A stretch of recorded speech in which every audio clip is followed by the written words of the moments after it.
लैया के स्कूल में खूबसूरत टैबलो शो हुआ। चल मेरे संगारे, सुनो बच्चों उठाओ बस्ता, वो देखो स्कूल का है आगे रास्ता। नन्ही परियों को सब देखते ही रह गए।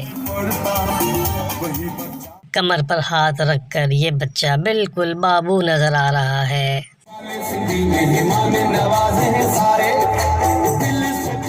और ये छोटा सरदार चलने में कुछ सुस्त दिखाई दे रहा है। मगर ये नन्हे बाबू इतने एक्टिव हैं कि एक पाँव पर चलते चले आ रहे हैं।